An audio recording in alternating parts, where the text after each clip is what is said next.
மக்களவைத் தேர்தலுக்கான வாக்கு எண்ணிக்கை காலை தொடங்கி நடைபெற்று வரக்கூடிய நிலையில் தற்போது கிட்டத்தட்ட முன்னணி நிலவரங்கள் தெரிய தொடங்கியிருக்கிறது.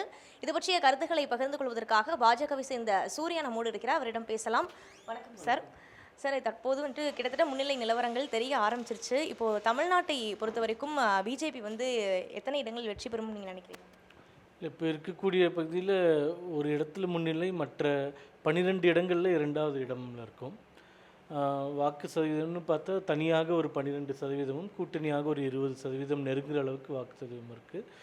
இப்போ வெற்றின்றது எவ்வளோ இடத்துல இருக்குன்றது சரியாக கணிக்க முடியல. இப்போது 12 இடங்களில் 2வதாக இருந்தாலும் அதில் ஒரு 2 இடங்களில் தான் இந்த போட்டியில் இருக்கக்கூடிய சூழ்நிலை இருக்குது. கோயம்புத்தூர், வேலூர், அப்புறமா தருமபுரி ஆன்ற 3 தொகுதிகள். இப்போ அதிகபட்சமாக இந்த 3 தொகுதிகளில் வெற்றி எதிர்பார்க்கக்கூடிய ஒரு நிலை. ஆனால் 12 இடங்களில் 2வது வந்ததையும் கிட்டத்தட்ட 20% வாக்குகளை பெற்றதையும் நாங்கள் ஒரு வளர்ச்சியாக பார்க்கிறோம். ஏனென்றால் குறிப்பாக திமுக, அதிமுக மூத்த தலைவர்கள் எல்லாருமே சொன்னது என்னவென்றால், இங்கே திமுக, அதிமுகவை தவிர வேறு யாரும் உள்ளே வர முடியாது, எங்கள் கட்டமைப்பை வைத்து கொண்டு தான் அவர்கள் சவாரி செய்ய முடியும் அப்படின்ற கருத்துக்களை எல்லாம் சொன்னாங்க.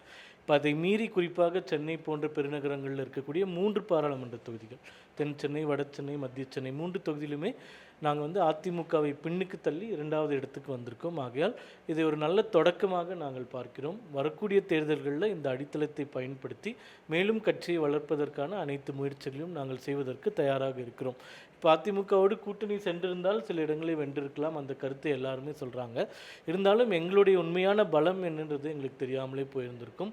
இந்த மாதிரி அவர்களை மீறி 12 தொகுதிகளில் மேலே வர முடியும்னா இன்னும் கடுமையாக உழைத்தால் நிச்சயமாக ஒரு முக்கியமான இடத்தை தமிழக அரசியலில் பெறலாம் அப்படின்னு பாரதிய ஜனதா கட்சி விருப்பப்படுது.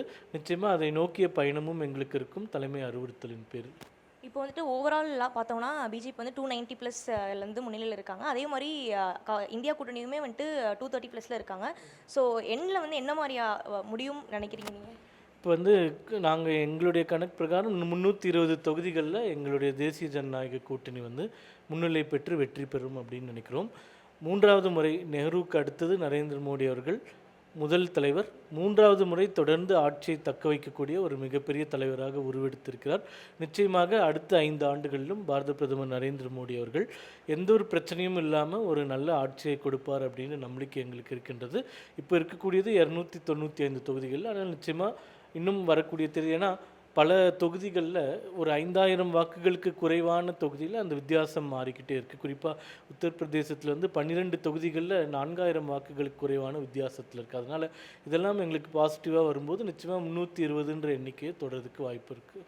இப்போ தமிழ்நாட்டை பொறுத்த வரைக்கும் பாஜகவோட கூட்டணியில் போட்டியிட்ட பாமக வேட்பாளர் சௌமியா அன்புமணி முன்னிலையில் இருக்காங்க. ஸோ அவங்களோட வெற்றி வாய்ப்பு எந்த அளவுக்கு இருக்குன்னு நீங்கள் நினைக்கிறேன்? நிச்சயமாக தர்மபுரி ஏற்கனவே எங்கள் கூட்டணியில், நாங்கள் தனியாக அமைத்த ஒரு கூட்டணியில் 2014ஆம் ஆண்டு ராமதாஸ் அவர்கள், அன்புமணி ராமதாஸ் அவர்கள் வென்ற ஒரு தொகுதி. அங்கே அவர்களுக்கு மிகப்பெரிய ஒரு கட்டமைப்பு பலம் இருக்கின்றது. அதே போல் பிரதமர் நரேந்திர மோடி அவர்களுக்கும் ஒரு நல்ல குட்வில் அங்கே இருக்கக்கூடிய பகுதி மக்களுக்கு ஏற்கனவே இருப்பதனால் நிச்சயமாக தர்மபுரி தொகுதியில் நாங்கள் வெல்வோம். நன்றி சார். தேங்க்யூ.